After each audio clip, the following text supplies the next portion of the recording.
what people don't get is that it's balance.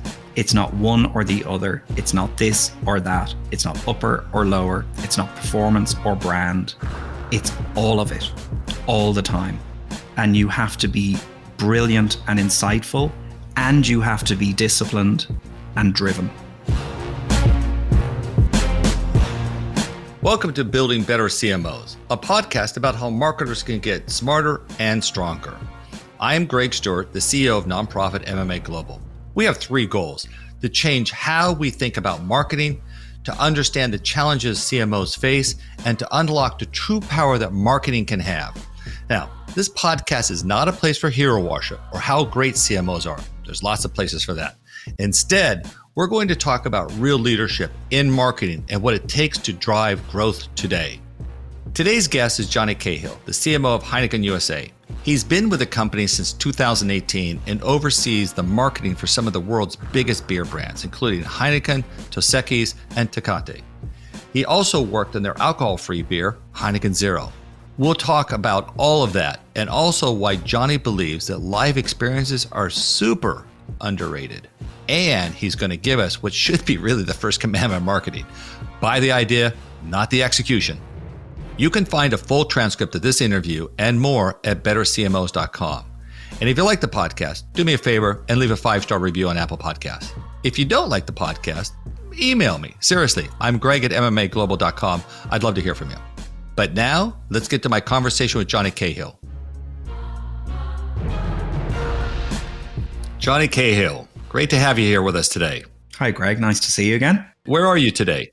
I'm in Greenwich, Connecticut. So happy to be on, and looking forward to meeting in person. I always say, Greg, the upside of meeting the CMO of Heineken is when we meet for a beer, it's technically work, right? So we must get that on the books. Expensing beer is a life strategy. I had not thought that through before. Okay, good. So obviously from the accent, you're not originally from Connecticut, we're going to guess. I think I knew that outside of Dublin. But you've actually had the opportunity. You're probably the most global of all people on the global board that I'm aware of. So what are all the cities you've worked in? Yeah, you're right, Greg. Home is Dublin, Ireland. So what a fantastic city to grow up in.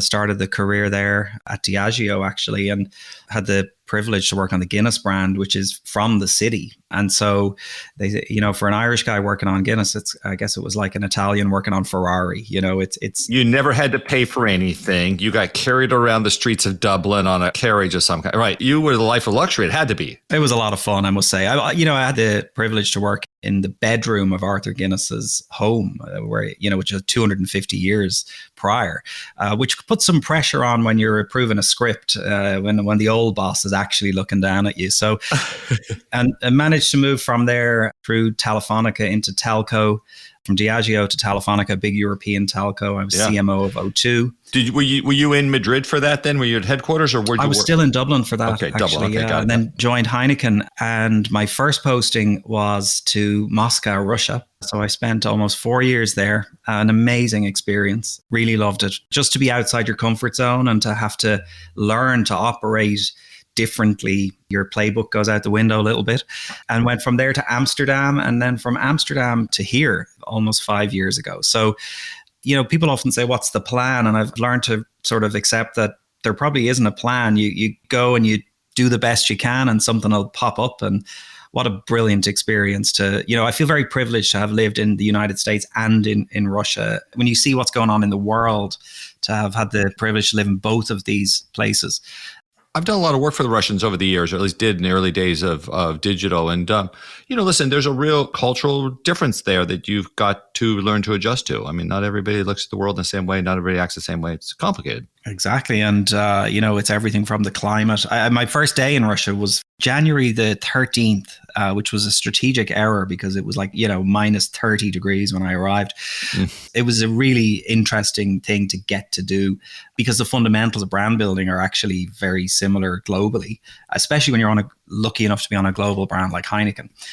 Yeah, really great sort of winding path, I would say, but have felt very lucky to have lived in all these different places. Does brand have the same orientation in Russia and to Russians? It's a universal concept. It doesn't deviate by culture per se, except for the nuance of the culture. Yeah.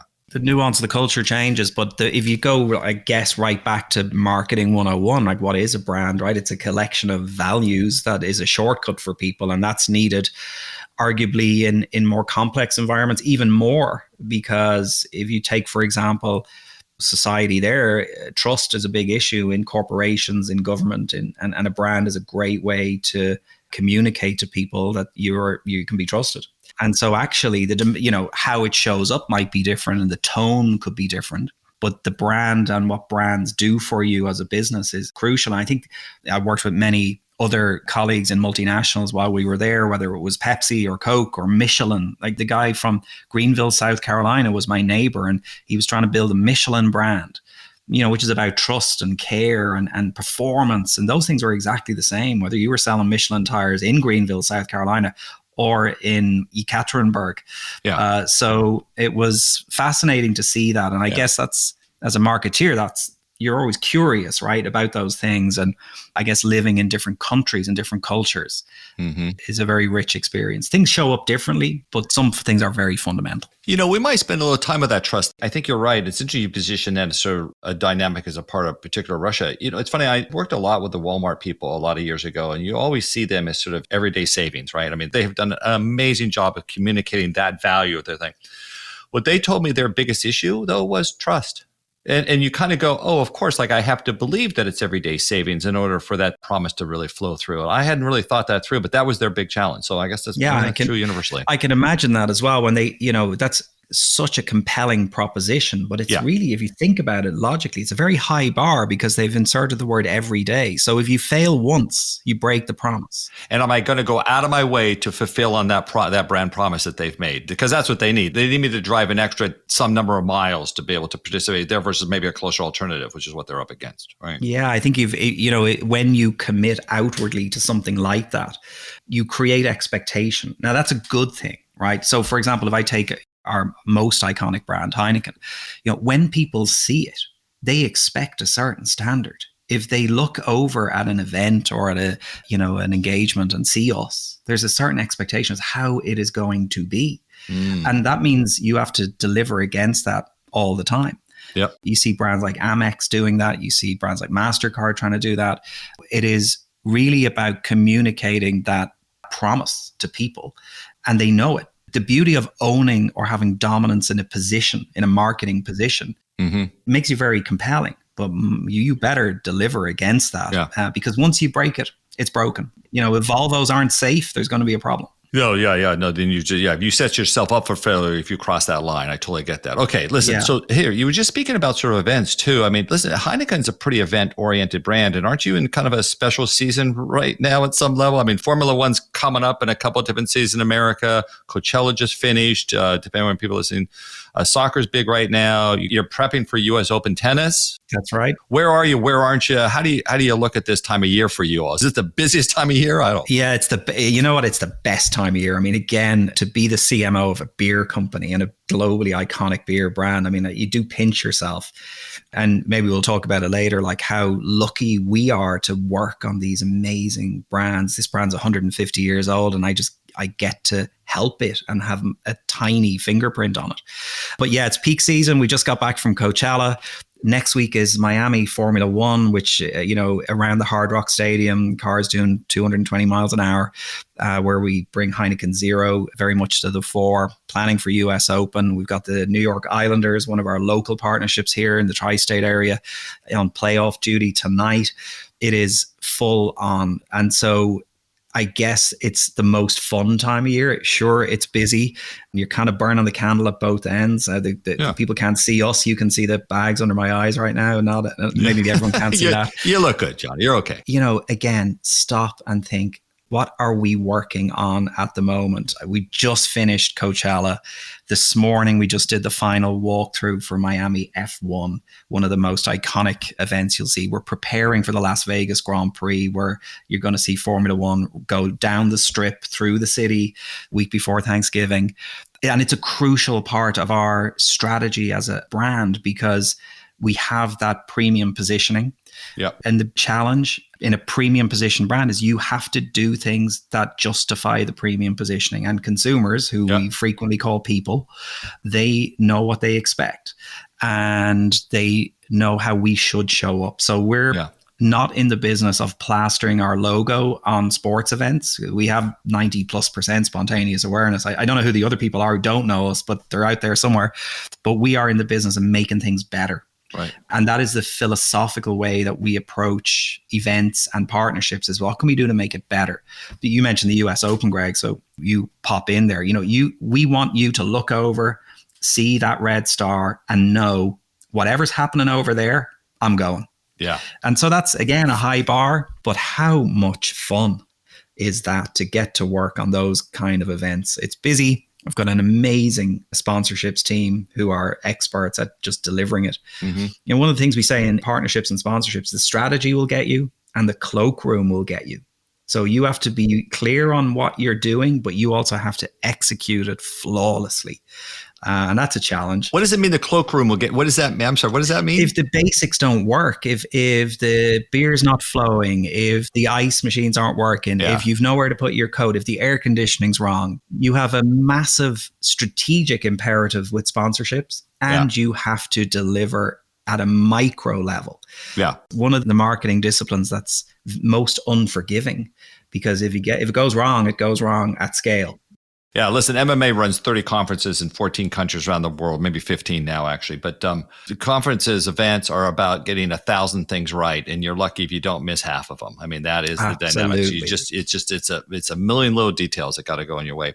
Hey, Jonnie, I want to get right into kind of some of your thinking here, but I did want to call out one other thing because I'd seen it and you mentioned it. Heineken Zero. That actually has been a pretty big success for you guys. I think I saw something like a 30% share against non-alcoholic beer. Is that right? That's amazing. Well, around a 25% share in value terms. An amazing success, a beautiful innovation that's been really accretive to the franchise. So, it's a very simple strategic premise. I mean, from a corporate perspective, if you think through a value maximization lens, we have breweries, we have sales reps, we have a system.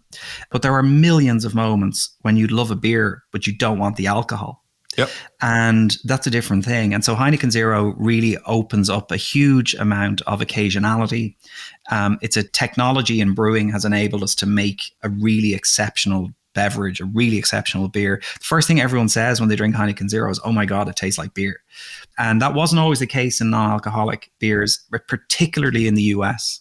And it's a very underdeveloped category in the United States. It's still less than 1% or around 1% of the beer market. If you go to somewhere like Spain, non-alcoholic beer is 16% of the beer market. Wow, so it's an everyday thing. Very underdeveloped here. It's been a remarkable success. It allows us to access occasions and moments that we wouldn't otherwise get to. And it allows us to broaden penetration for the franchise because, you might want a Heineken Original on a Friday night and you might want a Heineken Zero on a Monday night. So it's been a terrific success for us. Was there any challenge to, or was there any, I don't know, what was the internal discussion around extending the brand to non-alcoholic? Yeah, it was really, really simple. There's a Heineken family and we knew that the beer is good enough to put the name over the door and our globally iconic brand Heineken Original. We simply wouldn't have done Heineken Zero if the delivery wasn't good enough, if the beer wasn't good enough. So the conversation was really quick, which is this is an exceptional beer. Our brewers did some real magic and we were actually proud to extend the franchise. We're really proud of what we did. And sometimes we get this question is like, yeah, you do that because you have to. We just ran a Super Bowl ad for Heineken Zero and people ask us, are we serious about non-alcoholic? I mean, I can tell you I'm serious, or I can show you what I did with the Super Bowl where we partnered with Marvel and Ant-Man. You probably want a Heineken Zero if you've got to save the world. Yeah. You want to be available to save the world.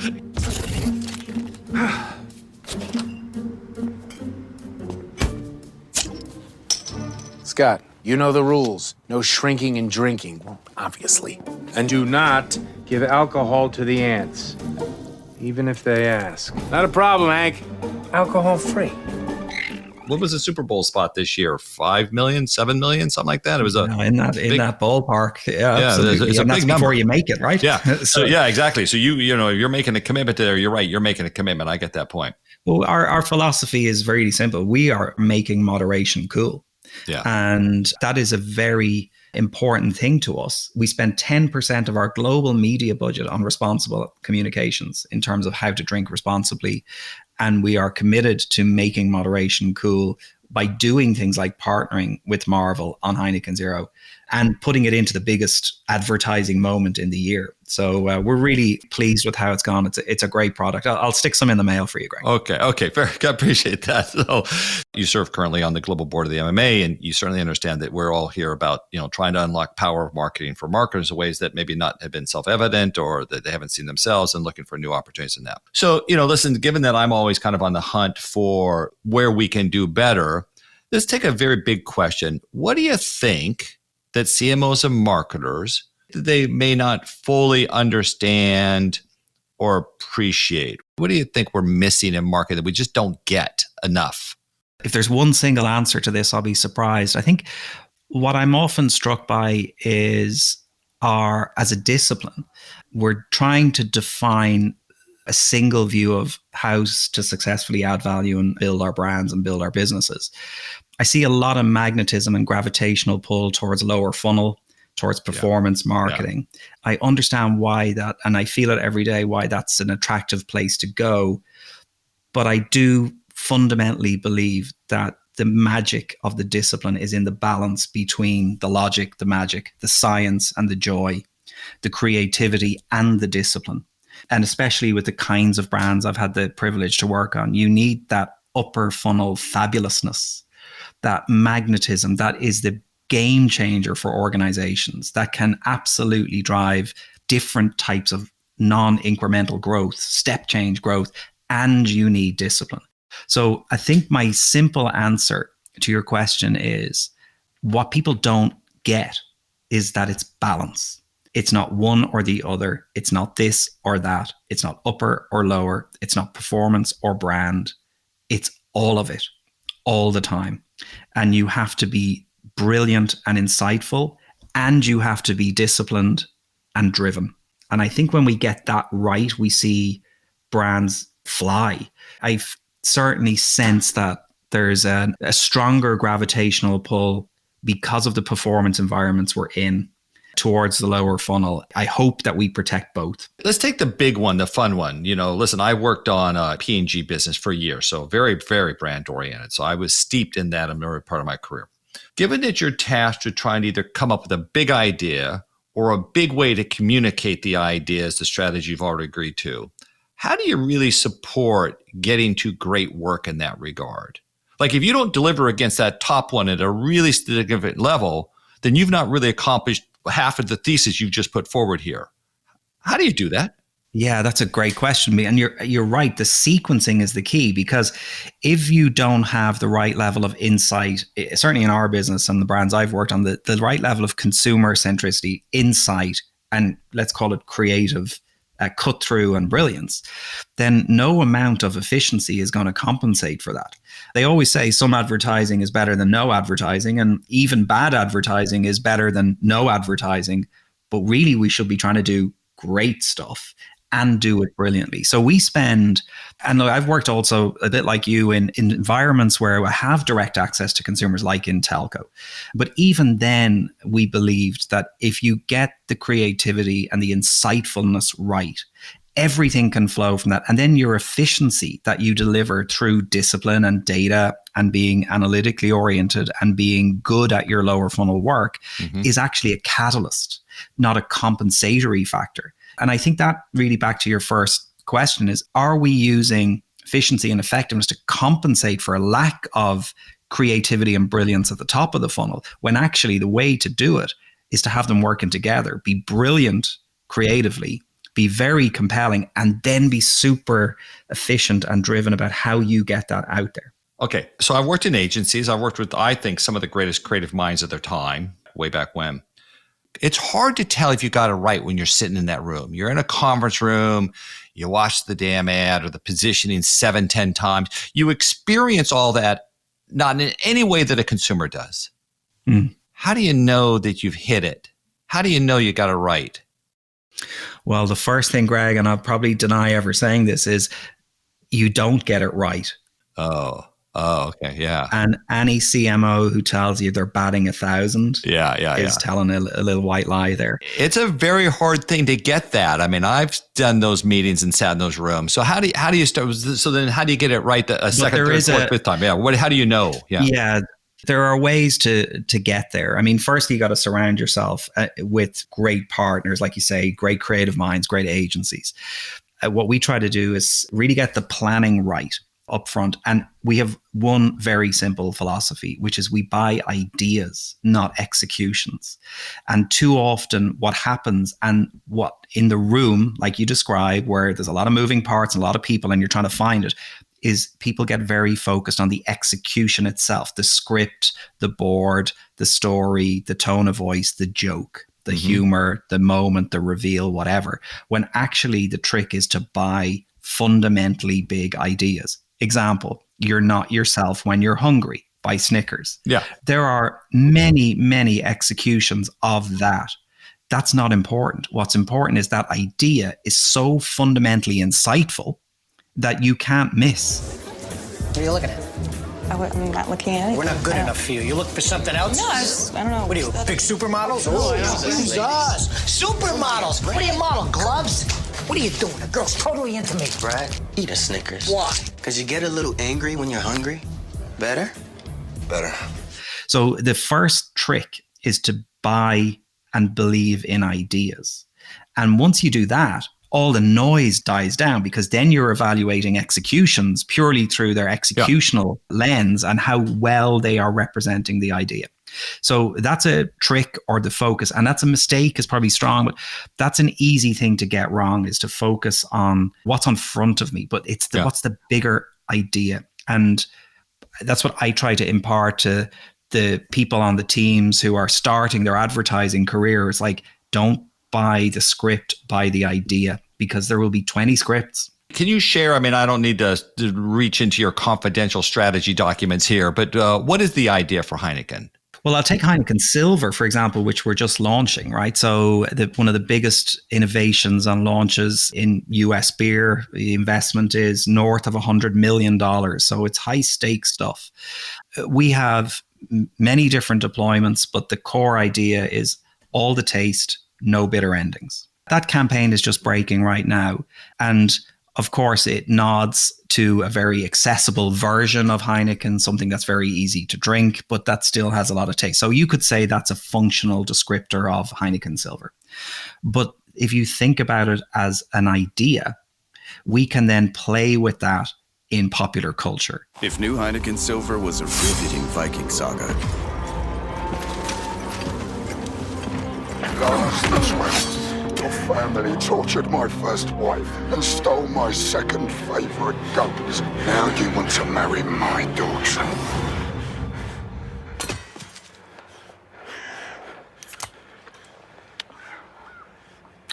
Okay.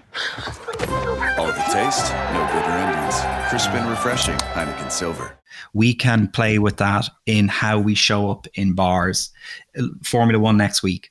All of the grid, none of the gridlock. So we're able to have this pivot around the brand idea where basically anything that happens that has a bitter ending, we're kind of against that. And Heineken Silver will bring that to life creatively and in a fun way. Would you like us to rewrite the end of Game of Thrones? We might do that for you because we want a different ending. When you get to a core, if you're a Chicago Bears fan, your field goals would go over. If your points after would go over if we were there. So we can play with that idea in very simple ways. And that's a test we do. Like, can you do this on a billboard with, in a static environment and in very creative ways, as per the TV campaign that's out there at the moment, where a Viking suddenly becomes friendly because we want to end the story differently. And when we see an idea like that from the agency, there is, just to your original question, there is always a moment when your stomach flips and you have that feeling of like, oh my God, that's it. Okay. And you have to protect that feeling and not ignore it. Yeah. Because so often you think, will my boss like it? Will the CEO like it? Yeah. Will the lawyers approve it? But you have to suspend that at the beginning and say, is that just a brilliant idea? Look at Progressive.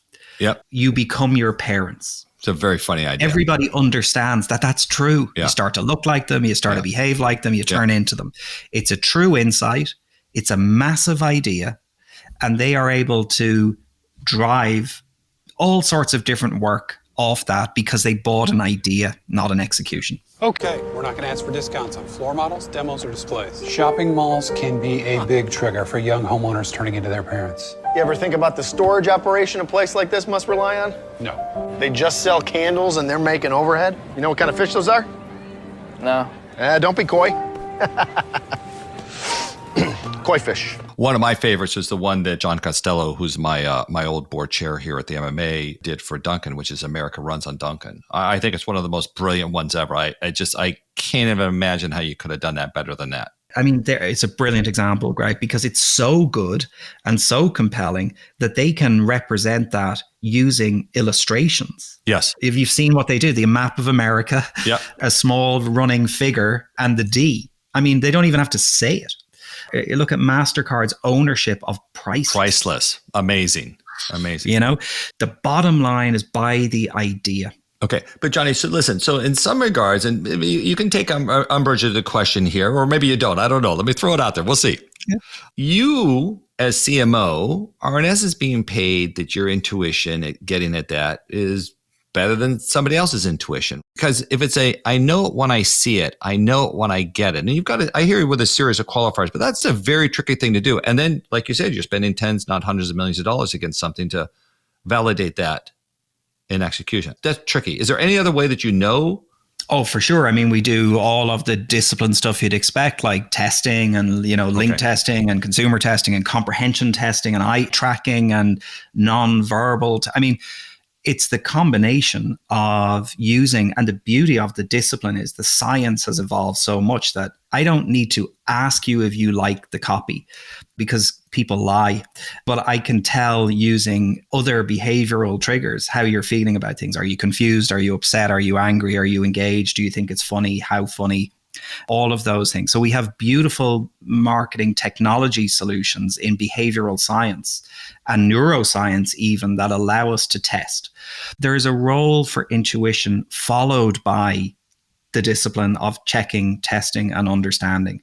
But we shouldn't deny that some of what great CMOs do is they select things. And someone said to me a while back, it must be amazing. You get to pick all this work. And I said, yeah, but really what I get to do is kill a lot of work. It's also about what you don't do, and it has to go both ways. So I think it's intuition plus. There's a lot of tech in addition to that frisson that runs through you. But if your stomach flips and you're like, whoa, you shouldn't ignore that. Have you had experiences where you've had stuff that your stomach flipped, but the research said no, and you went ahead with it anyway? Yeah, of course. And I mean, it goes to your organizational philosophy and I think also some bravery sometimes that you have to occasionally as a CMO support something, not in a way that's reckless or disregarding of the research, because there will always be clues there. But research is designed to help you make decisions, not to make decisions. And that can be, a trap that's easy to fall into. And it's hard. I can imagine listeners who are maybe more junior in their career or coming through their career saying, yeah, that's easy for you to say, like, you've got the stripes. And if you screw up, they'll probably forgive you because you've probably by now done some good stuff. If you believe, you've got to protect the work and you've got to protect the idea. And I would say, more CMOs, Greg, than I do. I think bravery is probably one of the characteristics that you see a lot, right? That they're prepared to say, we should do this. Yeah, the older I get, Jonnie, Bob Pittman from now iHeartMedia spoke at one of our events. He says the only advantage of getting older is pattern recognition. I love that as a thesis. I'm looking forward to being better at recognizing. I think it's what you got to try to do is, again, it's back to balance, right? It's some intuition and then lots of data and then make the call. But I do agree with you too that I think the other part of that is that you're right. The older I get, the more courage I have, the more I think it's really a sign of leadership. What's the leadership that I push forward based on and somewhat the courage of my convictions? And listen, it doesn't mean I'm going off half crazy or making stuff up. I've sort of checked the touch points. I've sort of evaluated, hurt people's perspectives. But there does come a point in time where you need to make a decision and get going because indecision is deadly. Yeah, indecision is deadly, and recklessness isn't okay, and casualness isn't okay. Agreed. But intuition is valuable. Everybody has it to a greater or lesser extent. And so it is that balance. And you've got to try, if you believe in something and you can see where it could go, you've got to protect ideas. They're so fragile at the beginning. So fragile. But if you get them and you establish them, they become so liberating and so organizationally galvanizing because everyone can get behind it. And as your business gets more and more competitive, we're scrapping for share and volume growth and performance. If you can orient the organization behind unifying ideas, which are often brand led, yes, you'll see performance. And I think that is the trick. You're trying to protect it. It's interesting you say that too, John, because we've seen this as kind of a side topic, but we've seen that in the marketing org research that we've done, that getting alignment on the mission of marketing and the marketing department is one of the single greatest drivers of net promoter score within the marketing department. Like what I recommend this marketing department to somebody else. And it's the first step to get right. There's not per se, there's some measurement we can do around that now, but that's not a quantitative exercise. That's about really making sure that we get all aligned to what we believe to be true in the world that we're going to go take the hill with. Yeah. And even a simple example, if we have a process called mission mapping, which allows us to say, like, what are the crucial things we must do this year? So it's like almost a 1-year battle plan as part of our strategy. We always start with a sort of, if you will, that objective or that philosophical start point. And in our team this year, our mission is wow the consumer. We just want to do stuff that in the end, and we will research it and we will try to prove it. But in the end, you see stuff we do and you think, whoa. What's an example of wow the consumer this year? Heineken House at Coachella. Oh, okay. The most iconic music festival probably in the world. And the side stage lineup at Heineken House would blow your mind. It's a beautiful environment. On your Uber ride to Coachella, when you call your Uber, you will see Heineken. It will tell you to go to Heineken House. You can then go there and have a Heineken. You can see amazing music. And as you leave, you'll be prompted to download the Heineken House playlist onto Spotify. So we will get your data. So then we can continue the customer journey conversation. It's wow the consumer, and under the hood, it's wow with the tech and the joined up thinking. Wow, so, I just said it to that myself. and that's a brilliant. You could say wow the consumer is such an amorphous objective, but how liberating is that if you're a brand VP? You're like, that's not good enough. Yeah. Or that's awesome. Let's do it. Yeah.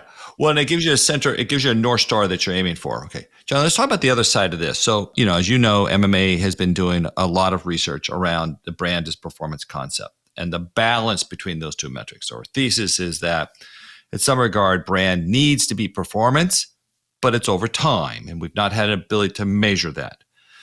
And just so you know, because you said something to this earlier, you're right. This dynamic of understanding the optimization between long and short term, Johnny, I talked to at least 100 CMOs a year. There's not one who hasn't told me that's an issue with them. It's not a discussion there. Nobody's got an answer. Okay.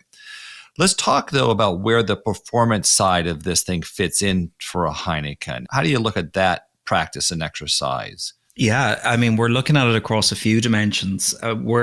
It's more difficult for us because we're quite disaggregated in terms of our relationship with our end customers because of the 3-tier system in beer. So if you think about how a Heineken gets from me to you in your grocery store, it's from us to a distributor, to a grocer, to your refrigerator. And we don't often have direct relationships, although we're cultivating them in preparation for cookieless world and let's say a first party type future. So there's a few ways we're looking at it. Obviously in direct channels like e-commerce, which is very underdeveloped in alc bev generally versus other categories in the US. We're cultivating and checking all of our performance marketing and media around occasions, around message management, around life stage management, and really talking to consumers using MarTech to really target moments for maximum opportunity for the business. And so that's a very sort of straightforward selling function, if you will, in an e-commerce vertical. And then we are tracking all of our measures in terms of completion rates, how our advertising is performing, equity scores by various demographics, how the business and how the output of the business is working its way through to the end consumer, to really understand how effective is what is typically upper funnel work. How effective is that as we go down through the layers and get closer and closer to the consumer? It's really challenging. Having worked in telco, there are times when I'm really envious of that direct relationship because I know for sure what's happening at each stage and through each targeting initiative. And we struggle a little bit to have that visibility. But for both selling tactics and equity building tactics, we are tracking ranges of metrics that are effectively proxies for performance, sales on one side, but all of the creativity metrics that we have on the other to make sure that what we do is flowing through to the end consumer as efficiently as we can. How do you look at balancing the two? How do you know what that mix should be? I mean, you don't for sure in terms of the right level, but what we do try to do is to, in our business, because of the premium positioning and because of the relationship we're trying to cultivate, we actually try to close the gap between what you might call brand and performance show up. We don't want them to look that different. Because if we allow ourselves with our positioning to be defined by our lowest common denominator in terms of how we talk to customers and consumers, that's what they'll believe the brand to be. So we don't philosophically start with, is it brand, is it performance through a creativity lens? We just look at that through a tactics lens, through media buying, through what we do in programmatic, through how we show up at events, through how we conquest data with consumers, how we work with loyalty programs with customers. They are the tactics for us that we focus on for the lower funnel. But from a creativity and positioning perspective, we try not to delineate because we want absolute consistency of brand, DNA, tonality, and feeling through the funnel. How do you not get caught up in having to try to do everything? I kind of get that sense from talking to marketers. There's so much opportunity today. There's so many channels. The business has changed dramatically, right? Yeah, that is really tough. And we spent you look to how the media mix has changed, for example. Dramatically. Right? And then you're enabled by having MarTech solutions. We have an in-house studio that uses DCO. So theoretically, we can deliver infinite amounts of creativity. And yet one of my biggest worry is fragmentation of positioning. So I love DCO and it terrifies me, because I want us to be quite single-minded. I want us to be very targeted and customized, but at the same time, I don't want our equity to fragment. Right. So we're quite choiceful. We try to be quite choiceful about what we will do, and equally choiceful about openly saying in our teams, here's a thing we could do, but we're not doing. Right. And we try to celebrate those choices and not just chase what's next. You can get, as you say, pulled in 15 different directions. And that is in a way why that marketing vision and that objective is very important, that North Star you spoke about, because that allows you to say, I could do this, but I'm not going to, because it's not in service of where we're headed, or it's not consistent with what we stand for. We try to use all the MarTech. We try to be incredibly efficient, but we try to be very precious about the brand. Right. But it's complicated for a business like a Heineken. You don't have to talk about yours specifically, but it's complicated because, should you be developing a loyalty program? Should you be trying to extend personal relationships to consumers? Because that's a huge time investment versus creating better ads because you sit at a distance. How do you try to make that decision and allocation of time, energy, effort, resources? I think we go to what are we uniquely brilliant at? And you have to look at what is it that you are specifically built to do as an organization. So our biggest loyalty program in a world where we're disaggregated from consumers is brand equity.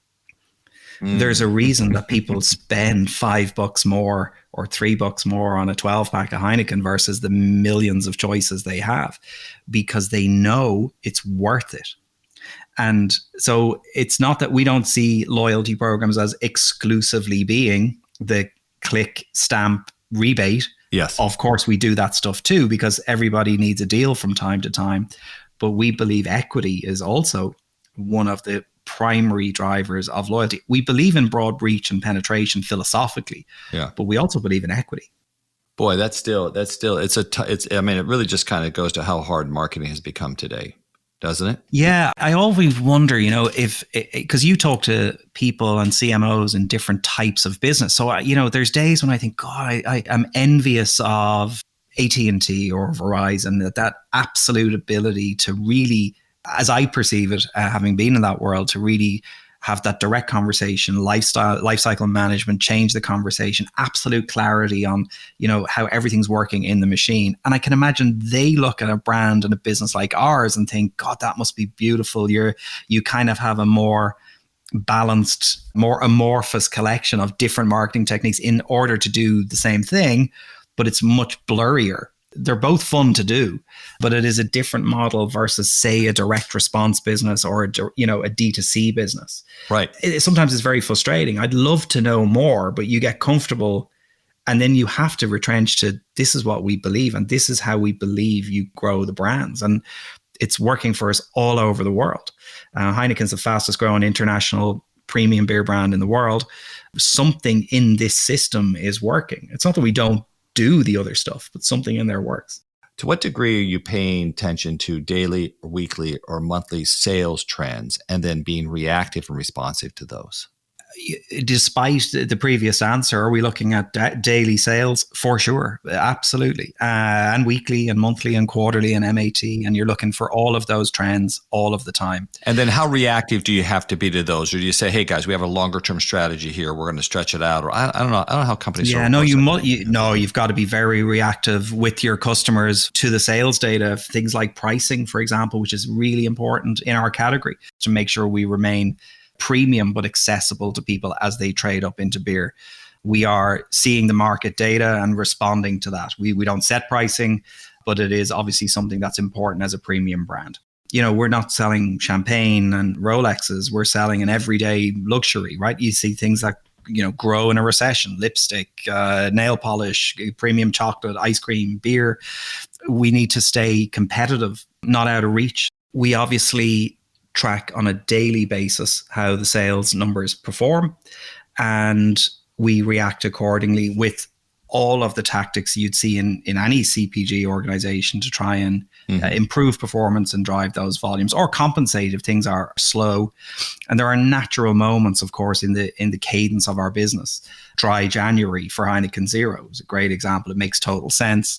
Dos Equis is in college football, very big brand in Texas and the Sun Belt. Saturdays are really important. So you'll see a lot of our activation pointed towards those key moments. So we are all over the long-term strategy and all over the daily sales. And I think almost everybody in the business has that dichotomy. Let's just talk a little bit about sort of the career side of operating as a C-suite executive. And so, I'd made the statement to you earlier that I don't know that everybody really appreciates how hard it is to continue to perform at the tops of some of these big companies and the challenges that kind of go with that. And you then took and sort of amplified that by changing cultures. So I don't know, maybe start with a little bit like, what were the challenges of coming to America and learning an American culture versus where you'd been before?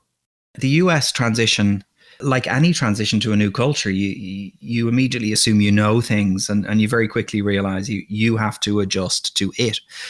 I think good marketeers are inherently curious and usually quite empathetic in the sense that they're looking at the world thinking not what's happening, but why is it happening? I hope I have my eyes open and I'm an empathetic leader and actually empathetic human being. I think when you come to a new culture, you have to lead with humility. You have to seek empathy and try to be kind. I have a very deeply held personal philosophy, which is performance and kindness aren't mutually exclusive. I think you can perform at a high level and be a fundamentally kind person. I try to be. I'm not sure I always succeed. So in the transition to the US, I found it an environment that was incredibly open. People really want to work with you. There is a real openness to learn. As a marketeer, let's be honest, Greg, I grew up in Dublin, Ireland. I'd been to Russia, etc. As a CMO, this is the major leagues. Like, this is where you want to be. So I was really humbled to be here. And every day I wake up, I think I get to do this here. It is the home of the discipline. And I feel very fortunate to have chosen to be in marketing. I studied it in college, wanted to do it, got to do it, and turned out to be kind of okay at it. And now I get to do it in the US. And that's what gives me sort of huge joy, because this is where it's at for what we do. But I think transitioning cultures, you just got to stay humble, keep your ears open, deeply look at what's going on. And you need to fit in with the culture, not the other way around. So, Jonnie, it sounds like, in some regards, you kind of had a series of built-in attitudes, perspectives that have helped you to succeed in these big companies. I can hear how you've kind of approached that, which I think is actually very interesting and powerful. Were you raised with that kind of thing? Did it just come natural for you? Do you have a coach that helped you get there? A great CEO? I don't know. How'd you get great at that? It's a great question. I sometimes try to think about what my grandma say if she saw me in a meeting or with an agency or in work. Would you be proud of your behavior if people saw it? Are you very different as a person and as a business person? Because they shouldn't really be different things. Wouldn't it be great to be yourself? I would hope, like, if I had one dream, I would hope that people who know me through my professional career have a similar experience to people who know me privately and personally. Like, I don't turn on Jonnie Cahill for work. I just bring him to work and we try and do the best we can. So from that perspective, I think, yeah, you're just trying to have empathy, take care of people. And I think there's a very simple thing at the root of marketing is you're getting to do stuff that in many cases brings a lot of benefit or joy or usefulness to people. But it's also an enjoyable business to be in. So I try to remind myself how lucky I am to do this for a living, because there are real jobs out there that are really hard. Yeah, so I think it's probably making sure there isn't an enormous gap between who you are as a professional and who you are as a person. I think when you fall into that trap of trying to manage vastly different personas, you lose empathy, you lose authenticity, you lose connection. Mm-hmm. You're managing your brand. And I'm trying to manage, in this case, Heineken's brand or Dos Equis' brand rather than my own. Was there any pressure when you were younger, for example, earlier in your to sort of rise to this level of global corporations? Was that always your expectation, or?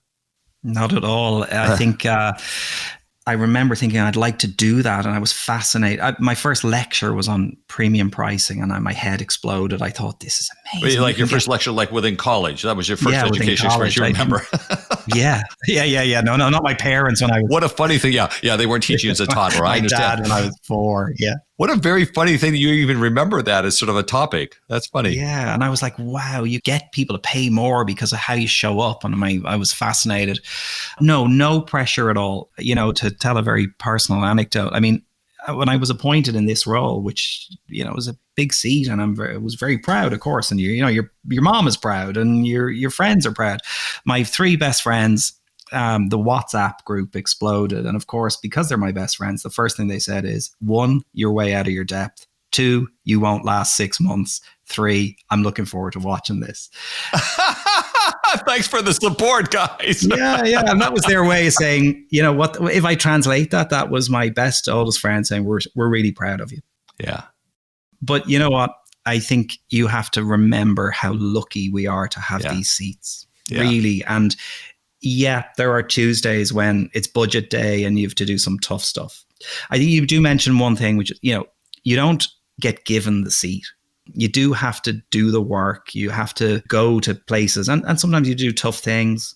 You've got to do those things with humility and respect, and then try and do fabulous things with the brands that you're lucky enough to own. And recognize that I've worked on Guinness, I've worked on Heineken, 200 and 150 years old, respectively. My fingerprints are only on these brands for a millisecond in the big picture. And all you can try to do, Greg, is make them a little bit better than when you got them. And I think if you keep it simple like that, it's easy.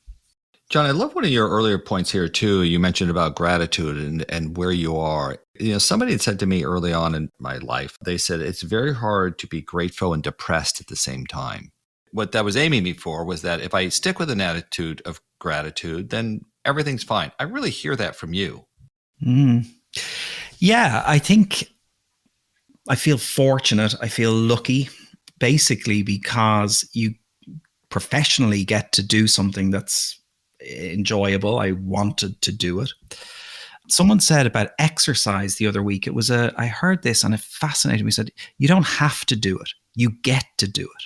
And I was procrastinating about getting on the bike. And the point they were making was like, if you have to work 20 hours a day to feed the family, you don't have time to exercise. So you should look for the joy and stuff. This is the job I wanted to do, I guess. And I get to do it. And I've got to do it in different places with different teams. I have friends all over the world. And I really feel fortunate to have gotten to do it on very iconic brands. I think you're talking to Linda soon, and something like Campbell's, right? You just look at that and you think, wow, it's cool. Right, exactly. And she probably thinks, oh, I'd love to do beer and I wouldn't want to do soup. I would do it tomorrow, so we should job swap. Okay, I'll see if that's available. You can tell her I said that. So it's, to get to play with these brands, and I don't mean that in a flippant or casual way, but how much fun is this? I feel very lucky. John, it sounds like you have the greatest job. I mean, who wouldn't want to go to Coachella last week? Miami Formula One coming up, Las Vegas Formula One, the U.S. Open. I don't know. I'm jealous, so I think I need to. Not everybody has the right attitude, even when they have the attributes like that. So good for you. I hear really. People great. I actually hear sometimes people say, there's a lot of travel. It's like, hang on, we're gonna Coachella, we're gonna see the Dolphins, we're going to the Islanders. Like, yeah, that is a great thing. Hey, look, there's lots of wet Tuesday afternoons when you're looking at an Excel spreadsheet about performance or budgets, or of course there. Yeah. But you gotta. I think everyone's doing those things, and everyone in every business is doing those things, and so. I think you got to accept that there's lots of stuff you got to do. It's just the job, and you get so much more as a result. And it's just the attitude you have towards it. I mean, listen, there's been a little bit of a political fight, I guess, going on, around the MMA here and some stuff that's happening recently. And people are like, oh, geez, I'm sorry you have to go through that. And I go, I don't know. It's interesting. It's dynamic. It's moving. I don't really know where it's going to end up. We're trying to make a lot of our best decisions in the face of otherwise unclear information and maybe some overly ratcheted emotional reaction by some people. But I get to play the game. I'm okay with it. I like to play the game. Yeah. And you said something very interesting in there, which is I'm trying to make the best decision. Yes. And I think that's a very simple, but a very liberating thought, which is I'm trying my best and I hope it's good enough. And so far, it's been okay. It has I've been very fortunate. The evidence suggests it has been, right. But I'm trying as hard as I can. And that's all I've got. You can say, oh, well, what about the stakeholders and the politics and what will fly and what's the right decision? You try. I think people know if you're putting your soul into it, you're trying your best. Of course, you're bringing your experience and intelligence and thoughtfulness to the table. You can't be reckless and you can't be casual. But that's the only thing I control. I'm always fascinated by elite sports people who say, I don't really focus on winning or losing. I focus on doing it the best I can. And then there will be an outcome. Yeah. Because that's the bit you control, right? You don't control winning or losing. You can score, the Islanders can score, Matt Barzal can score 5 times tonight and still lose. He can be proud. He might be disappointed, but he can't control whether he wins or loses. He can control how he plays. And I think that's probably a nice guiding light where you say, and I think people see that. They're like, okay, he cares. He's trying. He has some experience and cares. And when you get to the top of some of these organizations too, if I can liken it to, I love running a trade association. It's interesting because I get to work with some of the brightest minds in the business. And I've often said, if I listen carefully, they will give me the answer. I will hear the truth of what needs to be done because I have the smartest people around me to help figure things out. I love that idea. And you've got that in the top of any one of these big companies. There's some really smart people involved in these organizations, obviously. Absolutely. I mean, the people you've had the privilege to sit beside and sometimes be scared by, because you're like, whoa, I'm not in the same zip code as. I like the ones who scare me a little bit sometimes. I go with that. Yeah. I also think, your bosses make a big difference on the journey. I've been really fortunate. Yeah, of course, I hope held up my end of the bargain. I've had amazing, amazing bosses who have championed me and pushed me and kicked me around a bit sometimes, deservedly. I've got an amazing sort of list of people I've gotten to work with. So I think that helps. But I get to sit in rooms with people who are seriously brilliant. And that's a very nice place to be too. If not a little intimidating sometimes when you're definitely not the smartest guy in the room. Yeah, I don't sit with the smartest guy. I had somebody say to me one time, they go, it's not about being smart anymore. It's about getting to the better answers all the time at this point. So, and looking left and right, also allowing people. I think in marketing sometimes as well, we're a little bit precious. And if the idea or the push comes from the supply chain VP or from finance, I'm okay with that. I mean, we're just trying to get good stuff done. Probably all of us can sometimes be a little bit precious around our discipline, our own toys. We like to play with our own toys. It's hard when you're supporting sort of ideas in the way that you talked about earlier. So I get that. Maybe not everybody else sees it the same way. Okay, let's do a couple of sort of wrap up questions here, as I always like to do with people. So who do you most admire out there? You can pick a brand or maybe another CMO, just somebody in your life that you thought, oh, wow, really phenomenal. Nobody at the current, you can't pick your boss. So you can't do your No, I can't pick my boss. Okay. Well, for the record, my boss is amazing. And I got that talking to you earlier. I totally heard that. Yeah, no worries. Yeah. I spend so much, because of course I'm a marketing junkie, right? I can't help myself watching and seeing what everyone else is doing. I have to say, I think what Raja is doing at MasterCard, very, very interesting, because I see it as a true 360. Like, they are brand building at every conceivable touch point. And it's very consistent. It's very iconic. They're very innovative. Things like sonic and visual identity, all of those things that they're doing. They activate in old school ways brilliantly. Something like golf. They activate and bring the brand to life in new verticals, in new media. They're very disciplined. I think it's a beautiful brand that's in a remarkable transition. Yeah. And I'm fascinated by the positioning, because it would be, what I love and admire is it would be so easy in that business to default to what you do. And they're trying to change from what they used to be, a credit card, into a completely different, effectively a lifestyle platform. And they're so clear on what their emotional benefit and space is, when it would be so easy to default back into the weeds. I find that very inspirational. Could have just been a utility. Yeah. Listen, I think a lot of us have a lot of admiration for what Raj is doing over there. So got it. Okay. What's most overhyped in marketing today? What do you think? We're just overdone. Ooh. People like it too much. You're just not sure it's really there. I think what's overhyped is the ability to systemically target consumers with accuracy that's being overstated. We're not as good as we think we are in terms of targeting. We're not as good as we think we are. And I still have that moment when I look at opportunities with different CPMs and different profiles, and I'm not sure the message delivery in terms of the targeting is really flowing through. And so one of the debates we often have, and I'm sure everybody has it, is what is the role for broad reach, broad demo? Let's call it, in inverted commas, old-fashioned targeting. And we keep getting sold a dream on hyper-targeted, hyper-effectiveness. Yeah. I don't see it flowing through all the time. And I'd love to have an honest conversation about how good it is. I think that's a place to go. What keeps me up at night is, where we're all going to have to go as consumer marketeers in a cookieless world with different types of relationships if you're in a non-direct business. So again, not an issue if I'm in AT&T, but it's an issue for us. Yeah, I got it. Okay. And what do you think is most underappreciated in marketing? I still believe real life, in inverted commas, experiences. I think you can build a lifetime of loyalty by fabulous interactions in the real world with real people. And one of the reasons I believe that so deeply, because you probably hear a bit of passion there, is I have a Heineken credit card. And so I can go into a bar and I can buy people a beer. Now that's a $7, $6, depends where you are, right? Yeah. You would not believe what happens when our team go into a bar and buy people a few beers.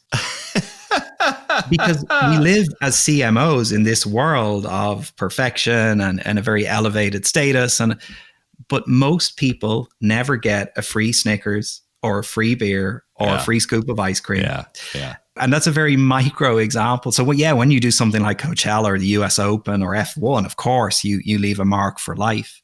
But I'm still amazed by the simplicity with which giving people a great experience, even a micro experience, can have them loving your brand forever. Wow.